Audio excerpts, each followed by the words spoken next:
Smith getting all from West Coast as he clings to the lead from Delamera. Irep is third at the inside. Cameron is fourth and it's West Coast and he keeps on rolling. And West Coast goes wire to wire in the Travers.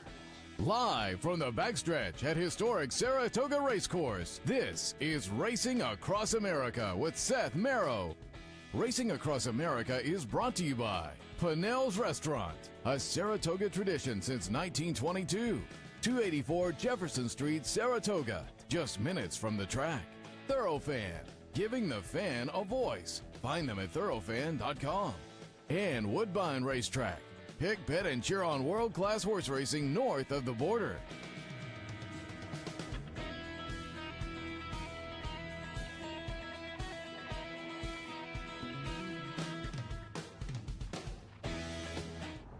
Good morning and welcome to Racing Across America on a Friday morning live from the Saratoga backstretch. Seth Merrill, thanks for joining us.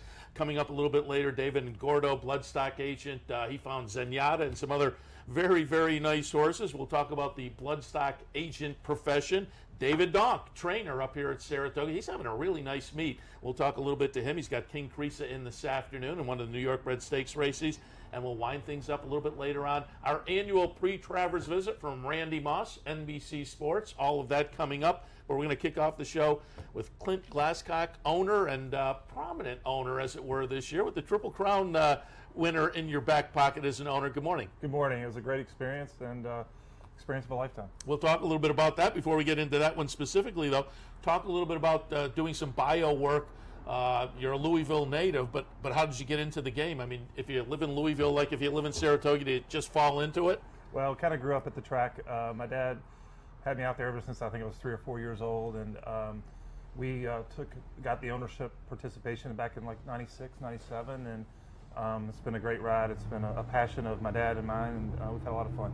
Yeah, well, again, we'll hit on Justify in just a moment, but again, doing some research over the years, you've had some nice horses, and I guess many of them you were maybe in with your dad. I looked up the Devil, 1998 West Virginia Derby winner, but folks that are certainly familiar with Algorithms and Shanghai Bobby. Yeah, so the Devil was really our first big horse, I would call it.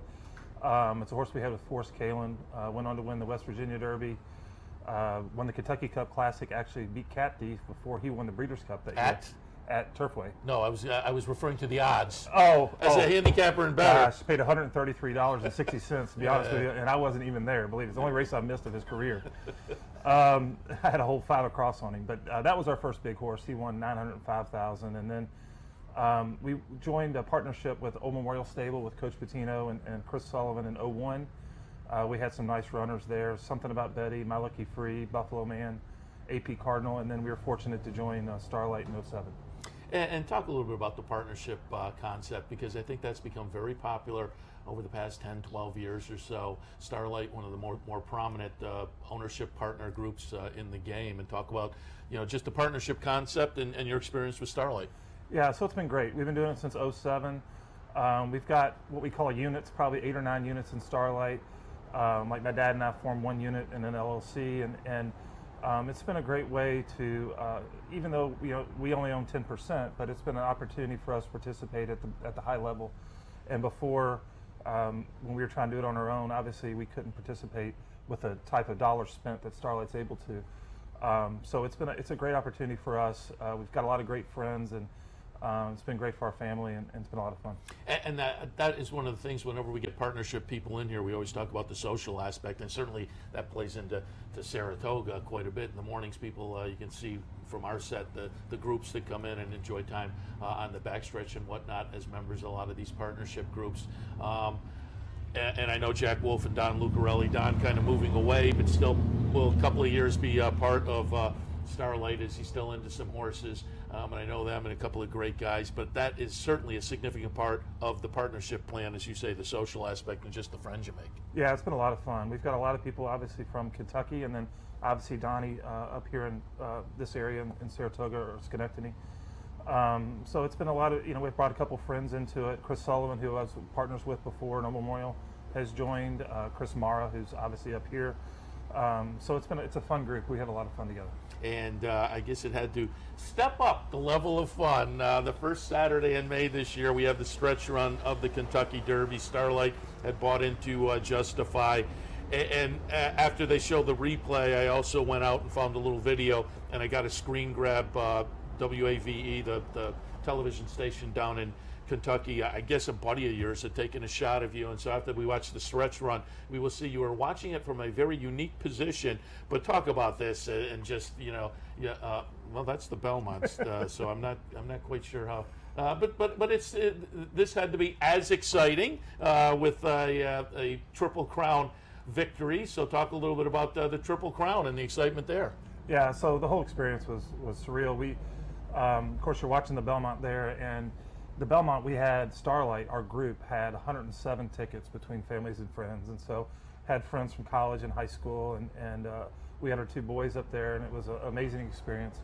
The Derby experience was obviously, being from Kentucky, the ultimate dream, and so Jennifer and I were able to watch it in the infield. With long story, I won't go through, but we were able to get on. Here comes the Derby. Yeah, there we go. So we were able to get on the infield grass and watch it, and it was obviously an amazing experience. And being from Kentucky, it's the ultimate dream, and being able to live it was unreal. It was so much fun. As I say, a buddy of yours, I think, took the video, and I watched it online last night. I think we had to have the screen grab from it. And as you say, you're on the infield, and you're kind of turning, because obviously you're in the infield, you don't get the good view, so you're turning and looking at the infield screen back at the track, infield screen, right. And you're also wearing the garbage bag there. So there we see it. So talk a little bit about that experience, being in the infield, watching it in the pouring rain. Yeah, so it was crazy. So we walked over with the horse. We actually walked over with Audible, and Darren Rogers, who works at Churchill's, friends of ours, and my concern is, hopefully, if we got lucky with one of the two, that we would be able to get over to the winner's circle. And so Darren said, "Hey, you want to insure yourself to be over there? You can go over there now, but you're going to get wet." And I said, "Darren, I'm already soaked. I just walked over in pouring down rain, so wet's not a concern of mine." So we watched right behind the military where they watch it, and it was a great experience, unbelievable, and yeah, I thought we ran 1-2, but anyway, it was a great day. Yeah, fantastic day. Certainly. And I also, as a bettor, I found this interesting. Before the Derby, you jumped in and got a little future Triple Crown ticket. But man, 8-1 on a Triple Crown. I think you got robbed on the price. Maybe after after it's all over, you're happy with the 8-1. So it's crazy. A friend of mine was out. It was like the first week in April, and he was out in Vegas, and so I said, "Hey, just for the hell of it, check and see what he is to win the Triple Crown." And as you said, it was 8-1. I said, "Well, I'll bet $100," even though I said it was the dumbest bet I've ever made, but it worked out. So it was a lot of fun. And of course, you guys were in just on the racing side of the game, and if that's going to be the scenario, couldn't work out better than having a Triple Crown winner, but subsequently retired. So you guys just have that in the rear view mirror now. But want to pull up, and you mentioned you thought maybe you got second in the Kentucky Derby. That would have been Audible, but we'll go back and watch Audible winning the Florida Derby. You bought into that horse as well. I had Todd here a couple of days ago, or was it yesterday? Yeah, it seems like a long time at Saratoga, but he said Audible on the way back. He's expecting probably the middle of September to be back with Audible. So this is another nice horse that you guys are a part of. Yeah, so this was actually when Jack and I, we started, I guess, trying to buy. We knew we didn't have a quality 3-year-old, or at least for the classics, and so we went out shopping, I guess you call it, and this was really our focus. We really tried to get Audible. Obviously, it was after the Holy Bull, before the Florida Derby, and the Justify was a nice add-on, I guess you could say. Yes. But we really have a lot of high hopes for him. I actually, coming in the Derby, thought he has as good a shot as Justify did. He ran a bang-up race, got beat a nose for second. Javier gave us a great ride, and just got beat right at the wire for second. But we have a lot of, we're optimistic. He hopefully is going to come into Todd's barn, as you said, in September, and then our ultimate goal, obviously, is the Pegasus down at Gulfstream. Yeah, so on the 4-year-old season coming up for him, that'll be fun to watch, but always fun to watch the 2-year-olds and have the high hopes for Triple Crown season. And you and I were talking before you came on. You got a runner coming up in the hopeful at the end of the meet. Yeah, we're excited. So Sombier won the Sanford. He ran second in the Tremont after he broke his maiden at Gulfstream. He's not a great workhorse, but Todd was really pleased with his last work, and I think we've got an excellent chance. And so we're hopeful for the Hopeful Stakes next Monday, and hopefully maybe on to the Breeders' Cup. Obviously, our goal was to get Justified back home in Kentucky for the Breeders' Cup, and that's not going to happen. So maybe someday we'll carry that torch for us. Yeah, very good. So we'll root for you there. Before we let you go, I want to ask you because again, a Louisville native, so obviously your home track kind of Churchill Downs, but just want to ask your impressions of Saratoga. Oh, we love it. We come up every year and we stay at the Wolves, and always enjoy it up here. What a beautiful day we have today, and looking forward to the weekend. And I love the city. The way the enthusiasm from the community is amazing, and it's just a lot of fun. That's what I say. It's not just the track; it's downtown with people talking about the Daily Double the next day and whatnot. And it's got to be great for an owner to win in front of. I always say the crowd here is just so knowledgeable. Things happen on the track that, as a guy who's into the game, I recognize are a little bit, in the weeds. But everybody up here gets it. Horses will be out. Like when American Pharoah came up here and worked out, there was 20,000 people at 8 o'clock in the morning to see the horse take one turn around the track. They're just all so knowledgeable. That's got to be fun to win in front of that kind of crowd. Oh, it is. Everybody here knows the game, and it's interesting to see all the enthusiasm. It's a lot of fun. Yeah, there's no question about it. Clint Glasscock, again, member of the Starlight team, and Justify with the Triple Crown this year. Audible, we'll keep our eyes open for him a little bit later this year and into next year as well, and Sambaye in the hopeful coming up as well. Congratulations on a spectacular year so far, and good luck going forward. Thanks, Seth. Really appreciate it. Thank you for having me. All right, we'll take a break. When we come back, David Ngordo, bloodstock agent. We'll talk a little bit about that profession and more. Stay tuned. Birdstone is an outside front. They're coming down to the finish. Can Smarty Jones hold on? Here comes Birdstone. Birdstone surges past. Birdstone wins the Belmont Stakes. You know, and make better decisions, better choices, to know how to connect the dots. In horse racing, knowledge is a powerful tool, but not the only tool. Race results and replays, past performances and live streaming, wagering from all your digital devices. These too are important tools, and you'll find them all right here at Capital OTB. Capital OTB. Become a better horse player. The backstretch workers are the heart and soul of what we do. They're the backbone of the industry. People on the racetrack are very giving people. It's a very oppressive community of people helping one another. We see it all the time.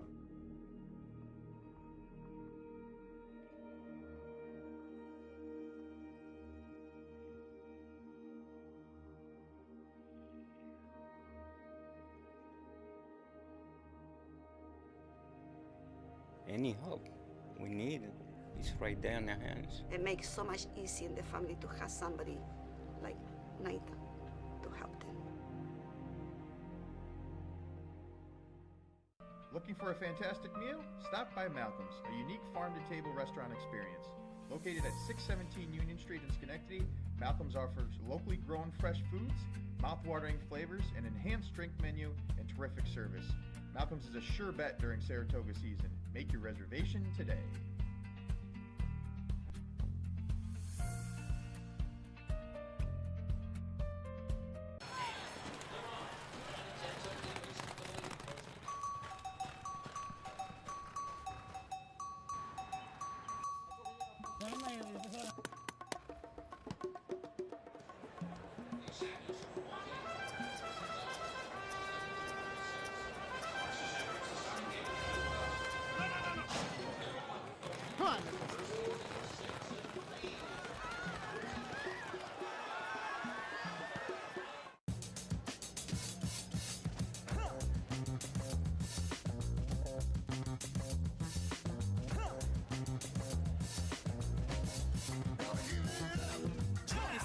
Chain, lifting it up, lifting it up, lifting it up. Pin sagging gold grills, lifting, trilling the cut, trilling the cut.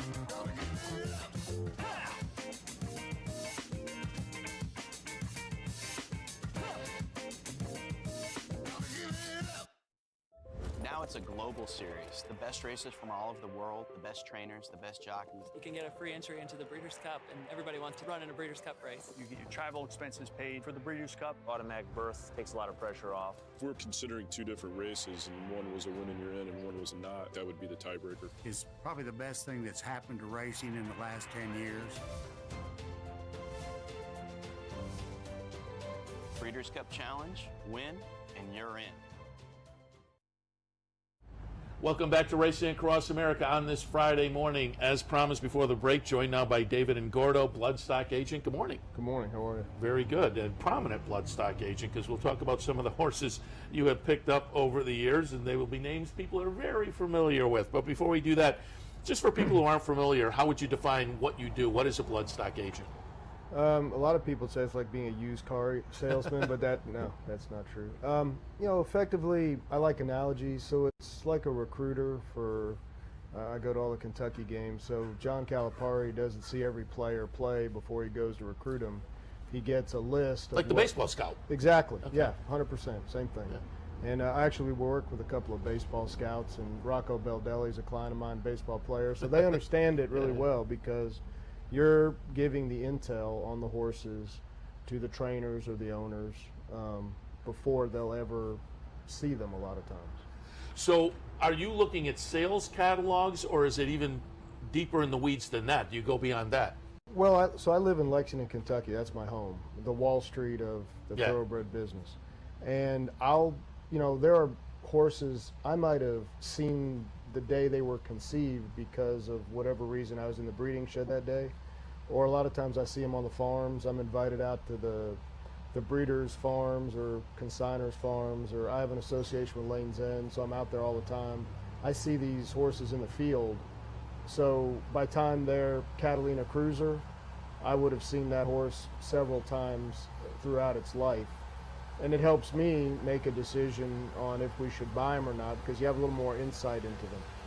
So you're down in Kentucky, and your day-to-day schedule includes just going around to the farms a lot. Yeah, I have an office I go to. It's at Lane's End, so I go there, and we have a lot of strategy meetings for things to do with Lane's End, what stallions we want to buy. We have racing stables we manage. But then on my off time, which is not much, we're out in the field almost, I'd say daily, looking at a horse somewhere. And I'll ask you, as a bloodstock agent, looking at horses, because we get folks in here talking about the sales a lot. Obviously, the big sale up here, we always talk to people going into that week. And confirmation is an important part of it. If folks go over the sales grounds, you see them bring them out of the stall and people watching. But it also seems like the mental aspect is important. Is that something when you're out in the fields you're looking for as well? 100%. So I have some sayings I'm fond of that help me understand it, help people understand it. When you open the catalog page, that just gives you an idea what you're going to be looking at. But you can't put a saddle on that page. So when you see them bringing all the horses out of the stalls and evaluating them, everybody's looking for something different.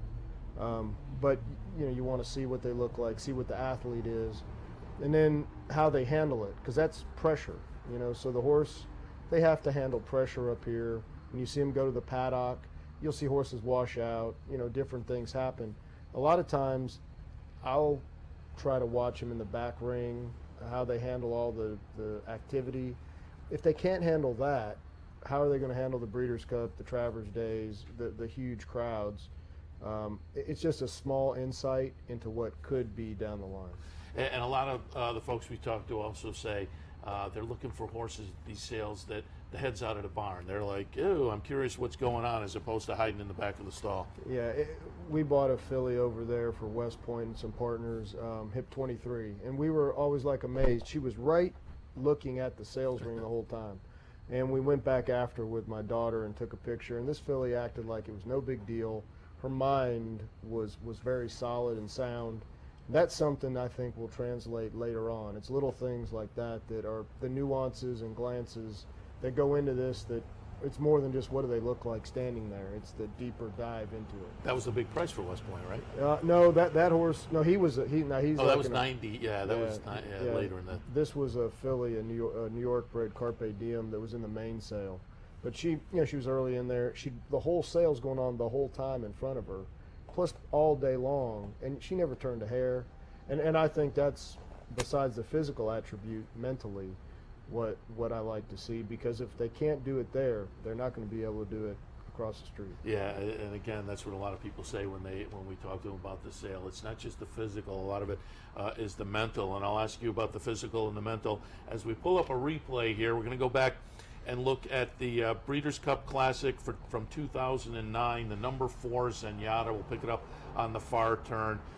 And she was a fan favorite, not because she won everything and constantly, but she had that Silky Sullivan style that people love. Or for me, and me getting into the game, was that Forgo style. But she would come from the back of the pack and get it done, and she does so in this Breeders' Cup Classic. You bought her for the amazing price of $60,000 early on. Talk a little bit about finding her and deciding, she was that something special that you were going to talk your clients into bidding on. So we talked about how we recruit, and the paradigm we just used there. John Sheriff's my stepfather. I call him Dad because it's less Charles Dickens sounding, But so John, a lot of his success been with big horses. So when I was looking for John Sheriff's, my mother's a racing manager, Mr. Moss, and the Mosses own Zenyatta, obviously. So that was the order. There was we're looking for horses for John Sheriff's, and so we're going through the barns, and you're taking off the little stocky sprinters and short-legged horses. It's not going to work.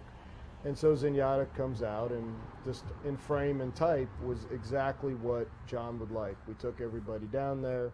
We agreed. She vetted fine. She had a skin disease, which is famous, which is a 0 out of 10 problem. It goes away.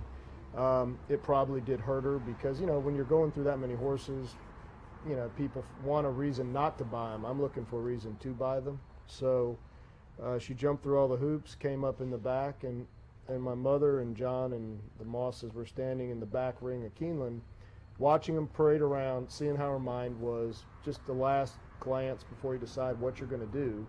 And we had talked budget, and we had a greater budget than what she cost. And I can say now because Eric Kronfeld knows the story. He's passed away, but he bred it, and I told him the story. So, we had at least a couple $100,000 because I gave the budget what I suggested, and Mr. Moss said, "Oh, at least." And my mom said, "No, you can go past that too." So when it stopped and she cost 60 grand, now jumping a little bit around, the day before a Hall of Fame trainer had bought the wrong horse for $500,000. And I'd heard this story, and I thought, man, that guy's in the Hall of Fame, knows what he's doing, and he did that. God forbid that happened to me. So I started thinking as they're bringing me the ticket, how did I get this that far wrong?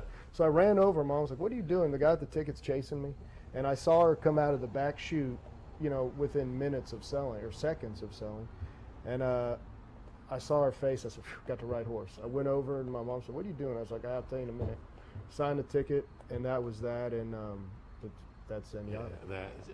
And as I say, a phenomenal racehorse that people kind of latched onto, not just because she was a wind machine, but her style was amazing.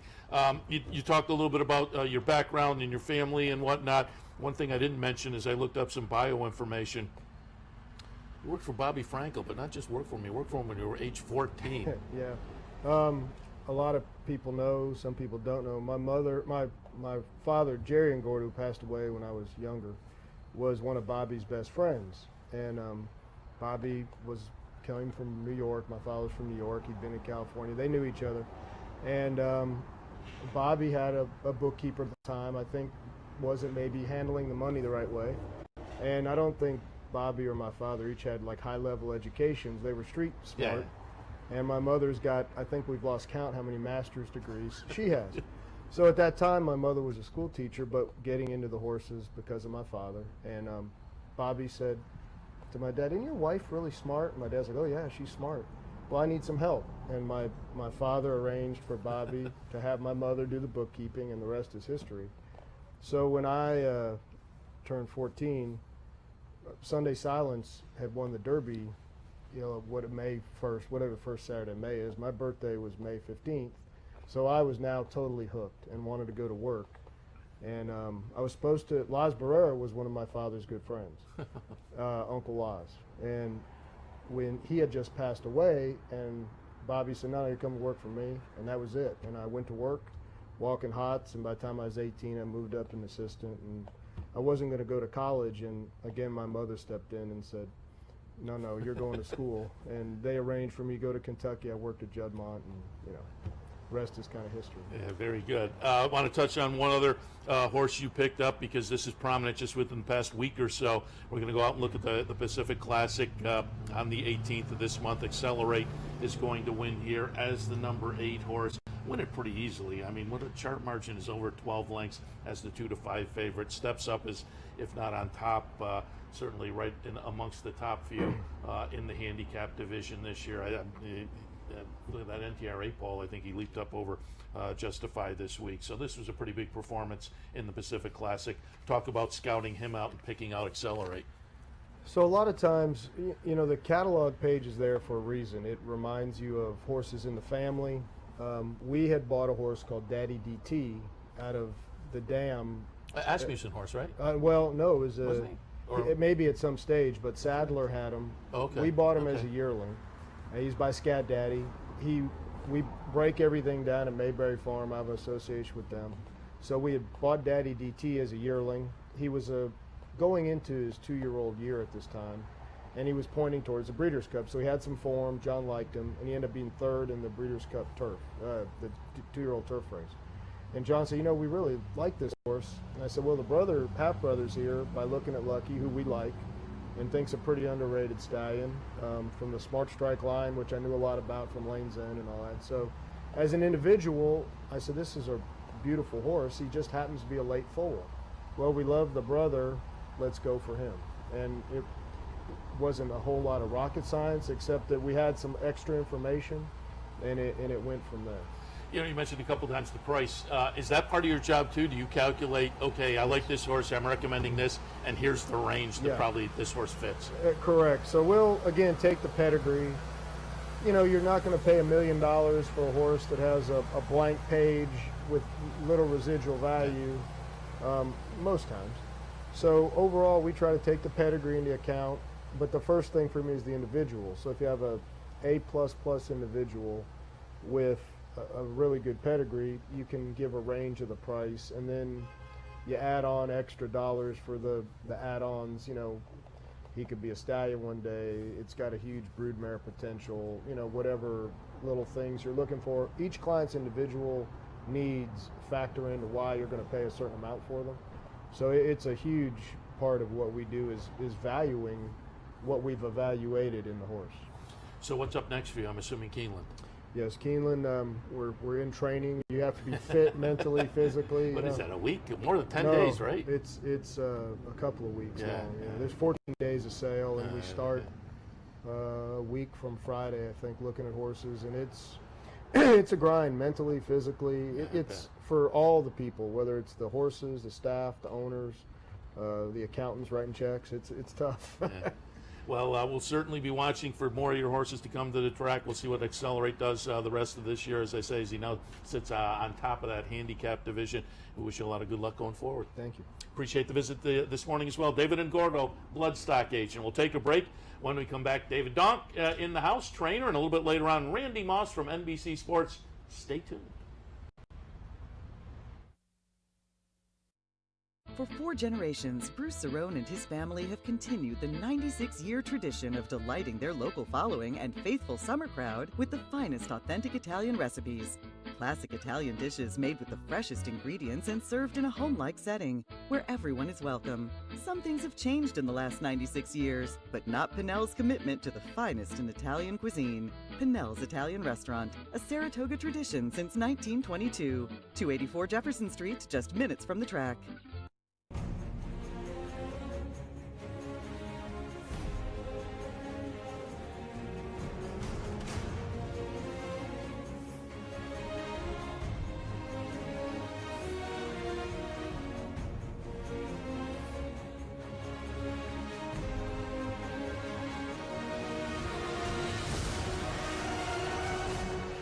Sign up today for Capital OTB's handicapping series and plan your trip to Las Vegas.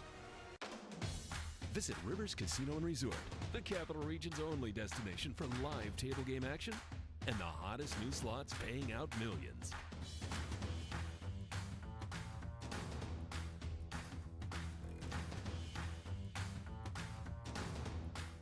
they're off. Horse betting is now at Rivers Casino and Resort with Capital off-track betting terminals and live tellers located just off the gaming floor at Van Slyck's. Get in on all the action at Rivers Casino and Resort. Funding your Capital OTB bet account is as easy as 1, 2, 3. 1. Easy Money. Clearly the fastest and easiest method of depositing funds into your account. Make deposits or withdrawals in just minutes. 2. Green Dot Money Pack. Gives you instant access to your funds. Green Dot Money Packs are available at thousands of retailers nationwide. And 3. MasterCard Visa. Simply click on the link from the funding page, enter your account information, and fund your account. CapitalOTBBet.com. Log on today.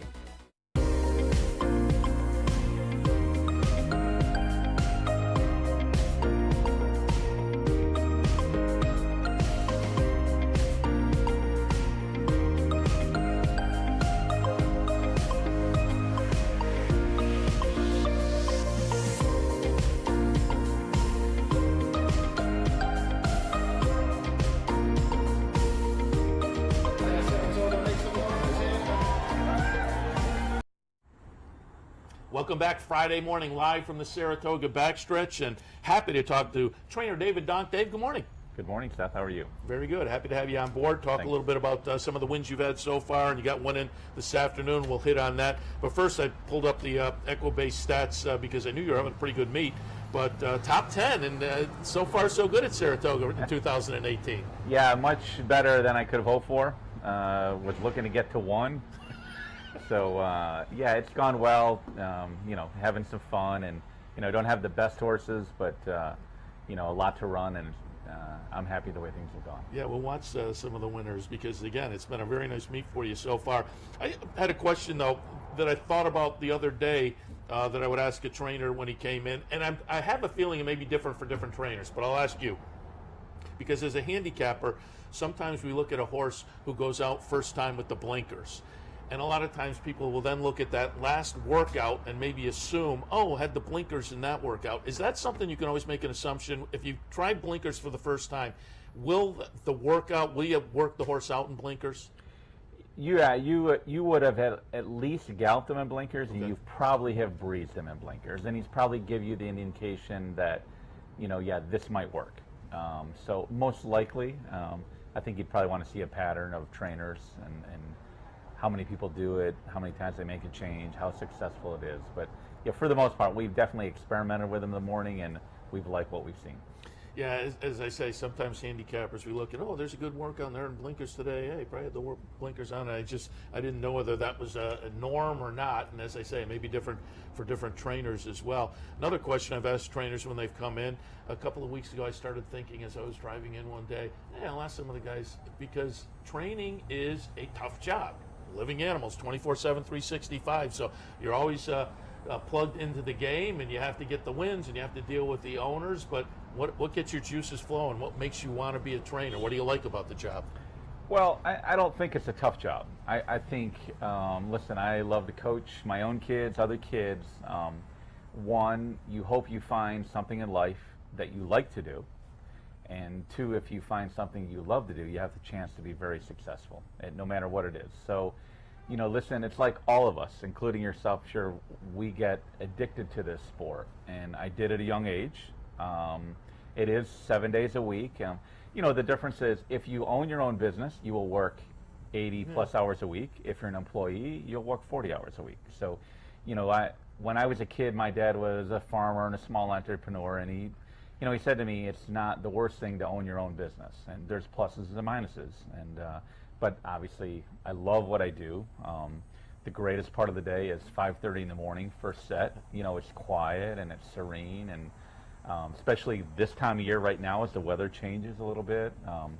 But you know, you follow your passion, and if if someone tells you that how difficult the job is or about the hours of that, then they probably should be doing something else. Yeah, I hadn't thought about that analogy because I owned my own business for a long time too. I had a little television production company in town, but you make a great point. If you own the business, you're willing to put in the 80 hours a week. And if you want to be successful, that's what you're going to have to do. Another trainer question I've been asking because folks look at the past performances, and here at Saratoga, there's the main track and there's the Oklahoma across the street. And so when people look and they see this horse has worked on the main track, or this horse has worked on the training track? How do you make the decision which surface to go to when you're training in the morning? Well, part of the situation is where you're stable. Are you stable on the main track side? Are you stable on the Oklahoma side? And part of it is your history, how long you've been here and what you're successful with. Then, what are the tracks like? This main track was resurfaced last year. It was a little bit challenging. It's much better this year. I'm stable on the main track side. There were years ago that I used to only go to Oklahoma because, the main track was like a road. Previous track superintendents. And I will say a quote he told us once: we didn't know our place. So where there wasn't much communication. But Glenn Kozak has done a phenomenal job. He's very open to everyone in discussion. And it depends on how much traffic there is, when the breaks are. It's a busy place up here. So I'll have some horses sometimes during the off season. And it depends. Some horses like Oklahoma a little bit, so you tinker with it and see what suits each horse. That's a good question. So are you up here pre-meet and post-meet with some horses? I have been in the past with, have a little bit of overflow, so sometimes you get a feel for it a little bit early on, what's the best way to go. You ever bring horses out here, Clear Court? Not very often. One, it's a little farther for me to come to there.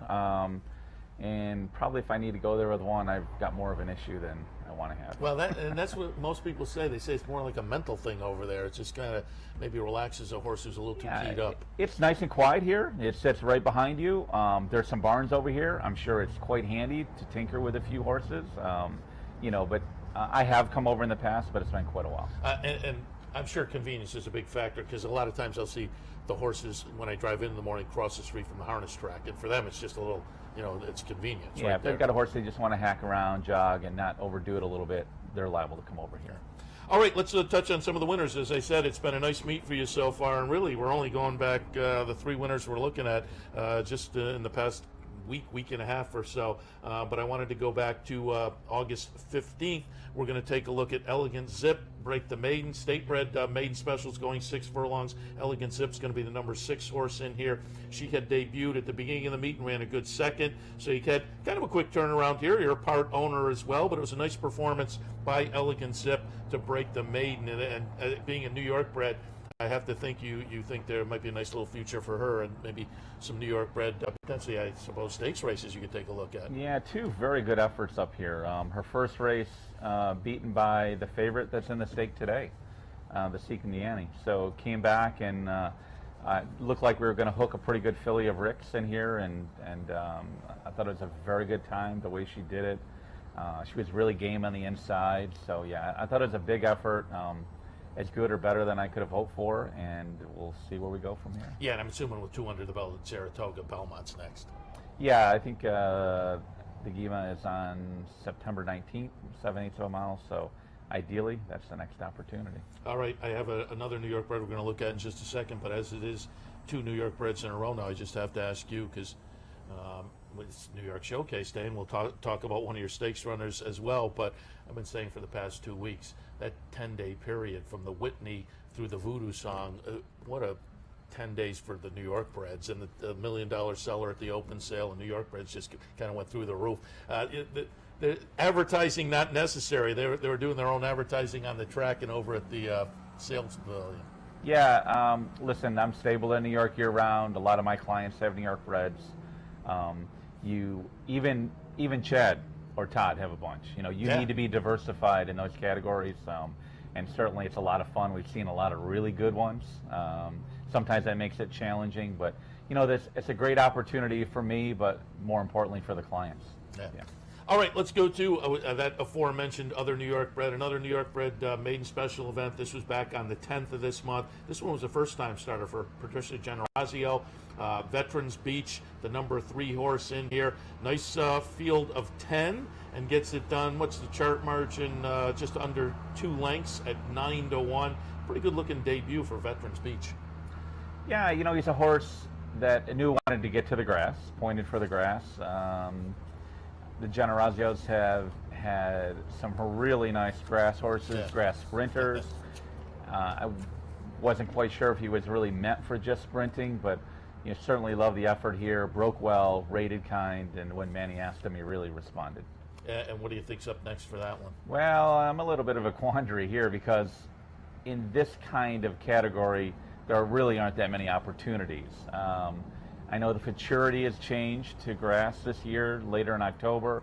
The water might be a little deep there with open. That's an open company, but we'll give him an opportunity and to see how good he is. But obviously, very happy with his first effort. It certainly looked good there. And then more of a veteran performer. I wanted to pull up Ella Weasel, certainly a New York kind of a runner that people will be very familiar with, but boy, looked good back on the 6th of this month. Ella Weasel is going to be the number 10 horse in here and make a nice late run to come from the back of the pack to get it done kind of going away at 9-1 under John Velasquez. And as I say, this was a nice looking performance from Ella Weasel, the veteran of the group. Yeah, filly that I bought out of the Keeneland January sale. Peter Schiff from Fox Ridge Farm has pretty much dispersed his horses. It still had a condition left, and she's been knocking on the door this summer. Had a couple of tough trips. Had Johnny aboard this trip. Got a beautiful trip here, and got the money with a really good sizable purse. Yeah, and that was as I say, a nice gutsy performance to get up. One of a number of wins that I say has put you in the top 10, and we'll see if maybe we can add a stake to it this afternoon. You're in the West Point with King Creesa, and again, that's what makes these New York Bred Days and the New York Stakes races so much fun. There are a lot of familiar names, and certainly old vets like this. King Creesa now 9 years old, and we're going to go back and see in 2016 King Creesa win the West Point in that season. King Creesa here is going to be the number 2 horse. Comes back this afternoon, showed some nice speed, a couple starts back before fading a little bit late. Was up here at Saratoga last time, ran 4th, but that was on a yielding turf course, so get a little firmer ground today. But as I say, already has the West Point in the holster a couple seasons ago. What do you think from King Creesa this afternoon? Yeah, listen, Father Time is starting to catch up to him, I think, and a good effort last time, needed to run a couple weeks ago. The negative is there's a lot of speed in the race today.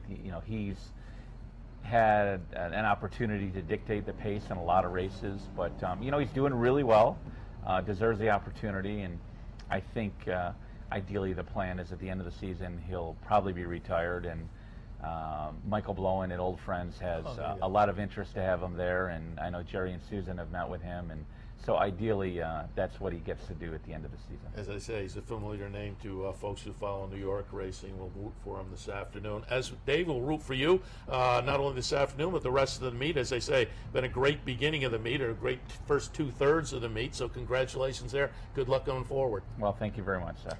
David Donk. All right, we'll take a break. When we come back, Randy Moss, NBC Sports. They will have coverage this weekend of the Travers and more. We'll talk that right after this. Stay tuned. Thank you. Very good. Thanks, as buddy. always. My pleasure, Seth. Anytime.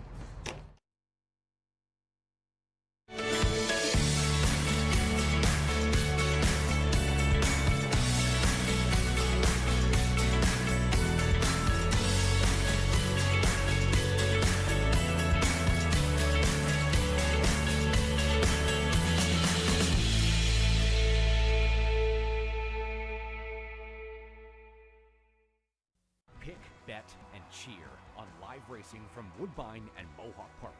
Thoroughbred and harness action. The wagers are just the beginning. Watch award-winning broadcasts covering both breeds, incredible battles contested over the most unique grass course in North America. Experience the full fields with over 130 thoroughbred and 160 live harness days. Get access to free handicapping material and join the ranks of Woodbine and Mohawk Park players from all over the globe. For more information, visit woodbine.com.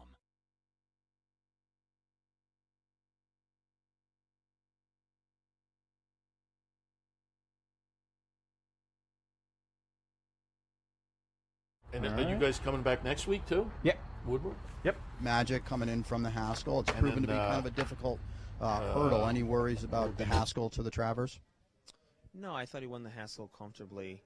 It seemed like he had some energy left in the tank there to finish, and he's surely trained that way. He's come back and breezed super 2 times in a row here over the main track at Saratoga, and I think he's coming in the race as good as he can. Mile and a quarter. Is it a question mark? I mean, obviously he hasn't done it, but he certainly was a good second in the Derby. Yeah, I mean, he hasn't won at the distance, but I think his Derby race would win this race tomorrow. So that's what we're looking for. Right. If he gives us the same effort that he did in the Derby. Gronkowski, a huge Belmont. For my money, I thought he ran a winning race that day. Are you still getting to know him? It was the Belmont, a mile and a half. He didn't break. It was kind of an odd race, but he ran huge. Are you still getting to know him? Do you feel like you have a really good handle on him now? Yeah, I feel like we have a really good handle on him now. This horse is training stronger and sharper than he was going on the Belmont. We liked our chances in the Belmont based on just a couple works. We didn't have him that long. Right. But now that we've had him longer, we feel much better about this horse, that we understand him, and I feel he'll break better this time from the gate as well. That was my next question. In the perfect world, what kind of trip do you envision with him? Because, like you said, he didn't break in the Belmont. He was so far back. He breaks on Saturday. Where do you think he will be?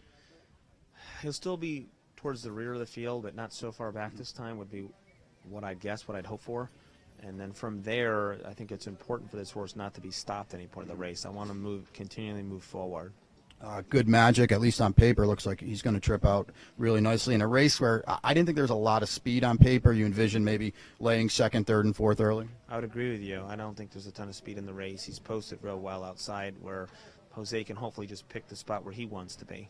You've been in this race the last few years. I know as a local guy it would mean a lot to you. Is it safe to say that this is the best chance you've had? I know you brought a Preakness winner here, but these are two pretty heavy hands here. It's definitely the best chance we've had by far to have the top two choices in the race. It's just really a dream come true, and to win this race would be an amazing feeling. Yeah, I was going to say, as a Mechanicsville native, you grew up right down the road. Do you allow yourself to think about it a little bit, or what? Yeah, I've thought about it, and I just know it's such a difficult race to win, and we just worked so hard over the years to try to bring the right horse in here. I'd have two of them with a big shot. Like I said, it's a dream come true. A very fortunate position I'm in. Do you look at the field at all, or do you just lead your two horses over there knowing that you've got two big ones? Yeah, we look at the field in terms of pace and trip, but outside of that, I just concerned with only my horses, and I wouldn't trade my two for anybody. Right, absolutely. All right, Chad, I really appreciate you taking the time. I know it's a busy morning. Good luck on Saturday. Thanks.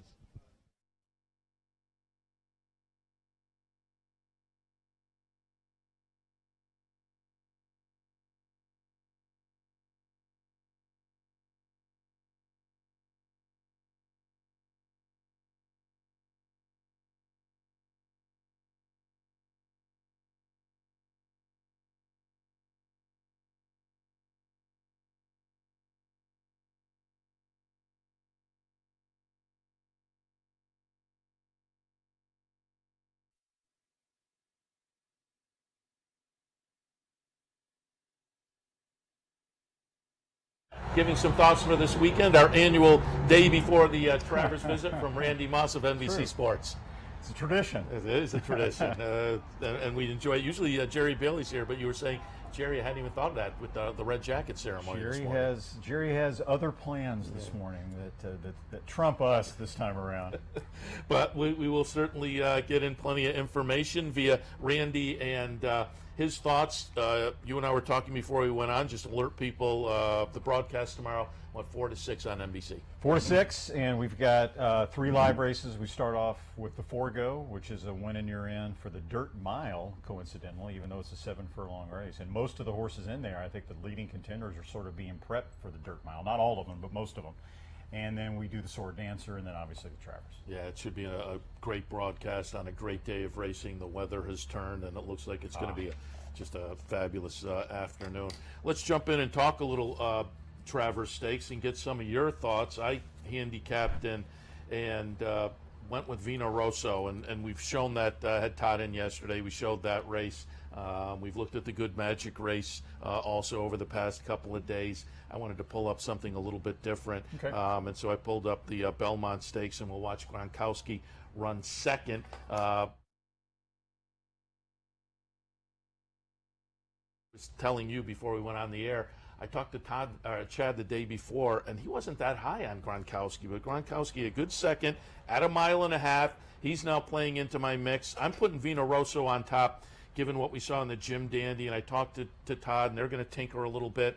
I think his fourth in the Belmont indicates, and again, that's Vino Rosso running fourth in this picture as well, bodes well for the mile and a quarter. So I have him on top, the logical Good Magic second, and Gronkowski third, and then kind of the wild card for me, Catholic Boy in the fourth spot. So that's the direction I'm going. What are your thoughts? Well, the Belmont's an interesting race because, for a variety of reasons. First of all, Gronkowski, you see him galloping out nicely there up to Justify, ran a legitimately strong race. He got a perfect trip. He got through on the rail all the way. After a bad start, too. He got the Euro break, right?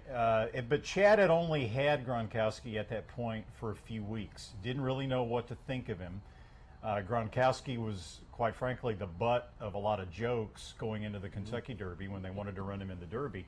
Most of us, the majority of analysts out there, horse players, kind of felt that Gronkowski, all right, he's coming off of synthetic races over in Europe, and because he's named Gronkowski, people are going to bet on him. He'll be 15-1. He deserves to be 50-1. He'll probably be 30 lengths in the Derby. He missed the Derby because of a foot bruise, but lo and behold, he runs a heck of a race in the Belmont Stakes. He probably had to be a little short because he hadn't run in quite a while. Now he's going a mile and a half. Chad's had him in his barn now for a lot longer.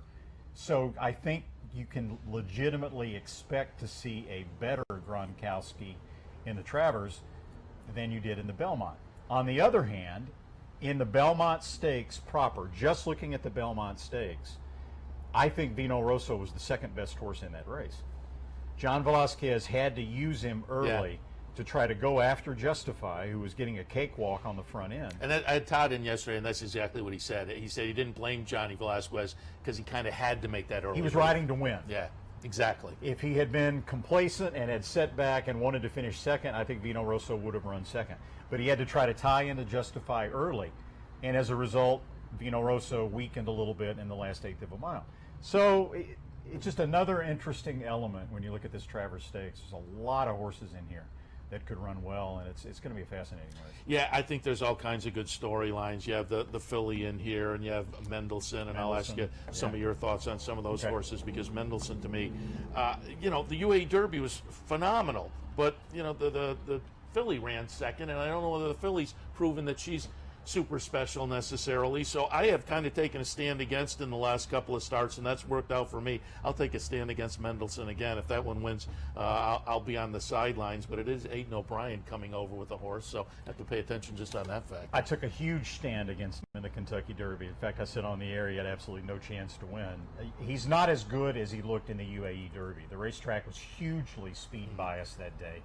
And he got a beautiful rail trip on the lead, playing to the strength of the racetrack. He ran a heck of a race, but he's just not as good as he looked in that race. Okay, he runs in the Derby. That race is a throwout, sloppy track. Just didn't get the right trip. Got bounced around a lot. So how good is he? We didn't know. He comes back and he runs in the United States last time out at a mile. He had a beautiful trip. Yeah. Set second in a perfect spot, and then went to the lead around the turn, and then came up empty. So at that point, we're like, well, okay, Mendelssohn has been exposed. He's not nearly as good as everyone thought he was. Now we learn that there was a virus going through the Aidan O'Brien barn at the training center at Ballydoyle at about that time. And they really were very skeptical as to whether he could win that race at Belmont because of that. They think now he's going to make a big step forward from that race. But we still don't know if he's good enough. I don't think he is. Yeah, as I say, I'm going to take a stand against, but you have to pay attention. It's Aidan O'Brien taking the shot to come back yet again. I'll ask you about the filly, Wonder Gadot. We were up at the Queen's Plate. She looked great against the boys up there. Followed up in the sloppy Fort Erie to put in 2 legs of the Canadian Triple Crown. I talked to Mark Cassidy before the Queen's Plate. He says 1.25 miles will hit her right between the eyes. And I applaud them in that you get past Justify. I think this 3-year-old division is undefined, so I applaud them for taking the shot. I'm not totally convinced, but again, Mark thinks the 1.25 miles is going to play right into her strengths. I'm not totally convinced, but I do think she's up in the mix. I really do think she deserves to be in the exotics. First of all, she's going to get a great trip from post 3. She's going to drop over, save ground, or post 2. She's going to drop over, save ground on the rail, probably 3 or 4 lengths off the pace, within contact of the early leaders. I know some people out there think, well, she's not good enough. My response to that was, if Monomoy Girl was in the Travers, would you think she had a chance? And most people would say, yeah. I think. Well, I mean, look at the Kentucky Oaks, right? Wonder Godot is just as good as Monomoy Girl, in my opinion. If not, then she's not far behind as she was in the Oaks. So I think she deserves to be in the mix. I really do. That's a great kind of connection, because in this particular season, as they say, once you get past Justify and given what Monomoy Girl has done, it would be interesting to see how she stacked up against this bunch. I know you guys, and you talked about the pace already. I know typically you'll do a little pace scenario on the broadcast. Have you kind of played that out so far? Yeah, well, Trigger Warning is almost certainly, if he breaks, going to go to the lead. Not just because he's got the #1 post. I mean, that factors in there as well, but that's really his game, right? So he's a long shot. They're going to hope that they leave him alone on the front end, and that's got to be the strategy for Trigger Warning. Mendelssohn is a speed horse. Ryan Moore, when he comes over here and rides on dirt in America, typically is very aggressive. So I think Mendelssohn will be sitting just outside of Trigger Warning in second. I expect Good Magic to be right up there in the mix as well, but Bravazzo, Tenfold aren't going to be very far behind. But that's the top 3, the way I see it right now, playing around the first turn and down the backstretch. Want to hit on one other horse and get some thoughts. Catholic Boy, just because, again, that's another one of the intriguing stories in the race. Last 2 starts on turf against Analyze It, who at that point was looked at as the top in that subdivision of 3-year-olds on the turf, and they had 2 ding-dong battles. Both of those where Catholic Boy seemed out of it, particularly 2 races back in the Pennine Ridge, and just had a miracle run in the last 70 or 100 yards to get it done. The Remsen last year, we were down for that, so that shows the horse can run on dirt, but I think there's still a big question mark. I will note, though, that last race, the Belmont Derby, was at the 1.25 miles, so has successfully negotiated the distance. He's the intriguing horse in the race. I think he's a cool horse. I'd obviously love to own Catholic Boy. You got to respect a lot about Catholic Boy. I think he's just about as good on dirt as he is on grass. When you look at his last 2 races, okay, with Analyze It, we saw it happen once, and it made me wonder. You saw it happen twice, and I'm of the opinion that even though Catholic Boy is a very determined game horse, the outcome of those 2 races, I think, had more to do with Analyze It pulling himself up when he made the lead than it did Catholic Boy, certainly in the this Pennine amazing race, competitiveness and coming to get him. I mean, you got to give Catholic Boy credit for the races that he ran.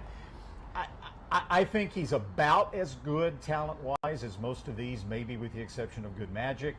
What worries me about Catholic Boy in this particular spot, I think the far outside post, the way the race is going to shape up, might wind up costing him a couple of lengths, and I'm not sure he has a couple of lengths to give up in that spot. Well, I won't make you definitely commit, because you probably want to do that on the NBC broadcast, but just tell us maybe who you're tilting towards. Oh, I can tell you who I'm tilting towards. We've talked about how interesting the race is, and from a handicapping perspective, there's a lot of meat on the bone, right? I think, see if I say this right, there's less not to like about Good Magic than about all the other horses. In other words, you can pick at Bravazzo, you can pick a little at Vino Rosso. His last race in the Jim Dandy, he was kind of disinterested for a lot of the early part of the race. And I know Todd wants to blame it on the track surface. It was fast. Maybe it had some moisture in it. I don't know whether I really go for that or not. You can certainly pick at Tenfold, the way he took a right turn down the stretch last time in the Jim Dandy. Catholic Boy's post position.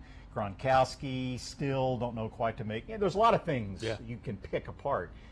There's less to pick apart, in my opinion, about Good Magic than about any of the other horses in the field. I mean, almost every one of his races, with the exception of the Preakness, where I don't fault the ride as much as I think he just bounced. He's not a big horse.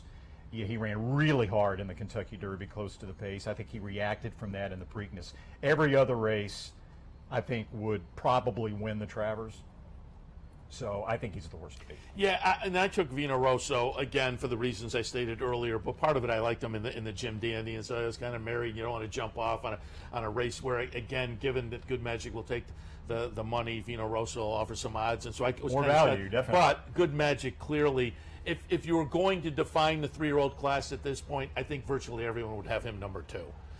And so he is clearly the logical in there. It's going to be fun. I think it's a fun field with a lot of great storylines, and really looking forward to. You have your fingers crossed that the Triple Crown winner comes, but he's retired. And if that is the scenario, then you hope for this, where it's still a little undefined, and they're all aiming for a race to jump to that next spot on the ladder, and you get a good competitive field, and that's the way it played out. Just about every top 3-year-old in America, other than the one that's retired now, is right here for the Midsummer Derby. And before we let you go, give us your impressions of the Triple Crown this year and Justify.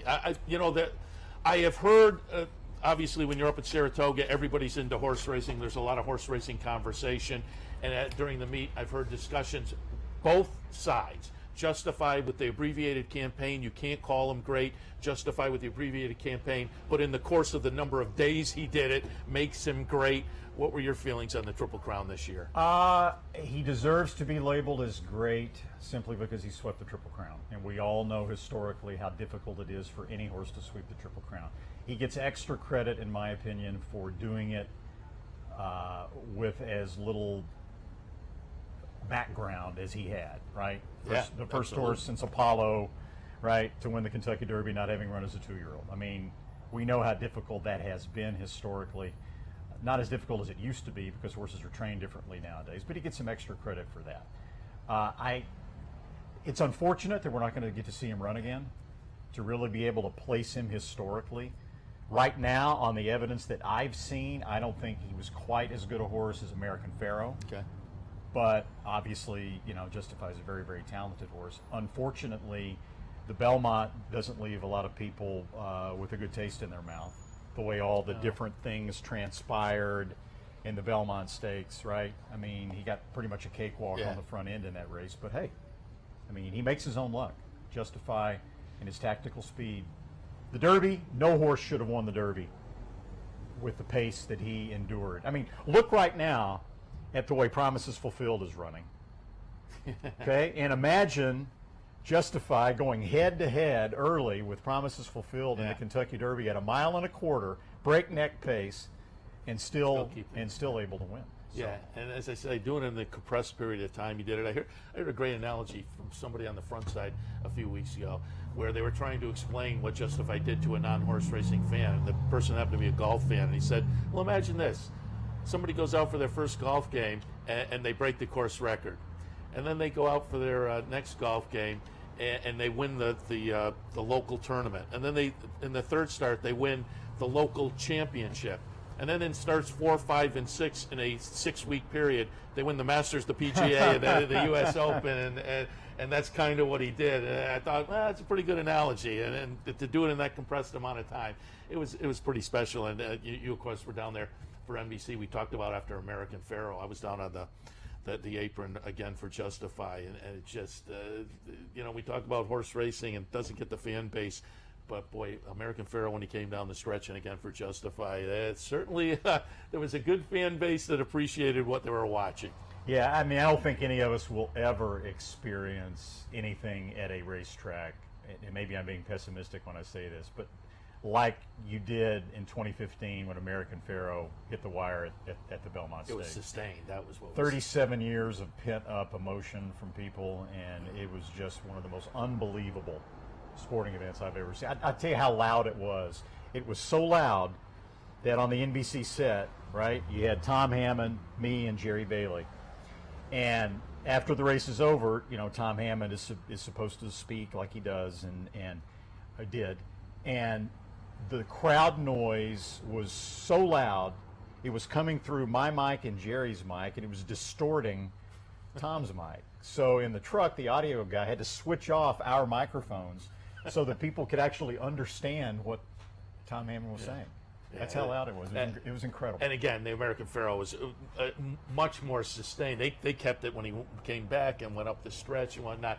But it was still it was still special for Justify as well. Maybe not that level, but you can't expect it to be that level. And the thing about American Pharoah, I also remember too. And again, talking about the fans, I talked about earlier on the show when he had the workout here the morning before the Travers. I was there. 20,000 people show up for see the horse jog around the track one time. Randy, before I let you go, NFL Network side gig or maybe main gig, or I don't know how you would define it, but I'll have to ask you, as a Jets fan, do I have anything to look forward to this year? I mean, they have 3 great quarterbacks, I think, but I'm just kind of thinking, that just means it's going to be a controversy, and it's not going to work out well. Boy, they've gone from having, a quarterback problem to now having a glut of quarterbacks with the Jets. Teddy Bridgewater is playing unbelievably, in my opinion, and I think that's such a cool story because he's such a good kid. Yeah.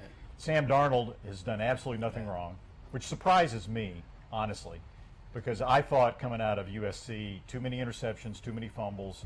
I thought maybe he could be a touch overrated coming into the NFL. Okay. He's made nothing but good decisions, putting the ball right where it needs to be in every situation. So he's done nothing but impress so far. They've got an interesting decision to make. Preseason, they play. A lot of teams would love to have Teddy Bridgewater right now. But as a long-suffering Jets fan, it seems like every year they've won 6 of the first 8. Hey, and then it's all downhill. Who you tilting towards on top this year? On top? Yeah. Super, you mean? Yeah, NFL? yeah. I mean, if you're, maybe give us 2 or 3 that could battle it out. I think the odds are stacked against the Eagles, right? You always got to factor the Patriots in. I'm not sure Brady has as many weapons this year at his disposal, offensively with the receiving core. Now that Brandon Cooks is gone and all that. I mean, he still got Gronk, still got Edelman after the first 4 games. You got to expect the Patriots to be there. Jaguars? The Jags have an unbelievable defense, right? Got a Jags fan back there behind the camera. The Packers, I think, are going to be a better team with Aaron Rodgers obviously healthy for a whole season. I don't know. I wish I had a strong opinion. I'll still root for the Jets. As I say, long-suffering Jets. But I was alive when they had their Super Bowl, so I have that to go back. So was I, and I was a huge Joe Namath fan. So was I. I was a quarterback in high school, but you were not allowed to wear the white shoes in high school. So I wanted to, but I could name almost the entire Jets team in 1968, Snell, starting Emerson Boozer, Matt Snell, Don Maynard. Yeah. They were good. George Sauer. George Sauer. Absolutely. And again, Randy, NFL Network after the season. So, in between the Breeders' Cup winning your end events that you'll be doing. We talked before you came on the air. You're back for the Woodward, and then out to Southern California, Keeneland, and that's after the Woodward. I go straight to Philadelphia for the Eagles. Oh, there you go. Monday, Tuesday, Wednesday. They start the season on Thursday. Very good. All right. So yeah. Well, this weekend though, it is NBC tomorrow 4 to 6 with Travers coverage and a couple other stakes races as well. Again, Randy, always appreciate the visit. It is a tradition here on the set, the day before the Travers. Thanks a lot. All right, we will wrap things up for this edition of Racing Across America. Back in tomorrow morning. What time do we start? Do you know? 8? 8. I'm being told in my ear 8 o'clock because with the early post time, an early start tomorrow for the handicapper support, 8 o'clock, 9 o'clock, Saturdays at the Spa. Tune in for all of that tomorrow morning. Enjoy the races this afternoon. We'll see you again tomorrow.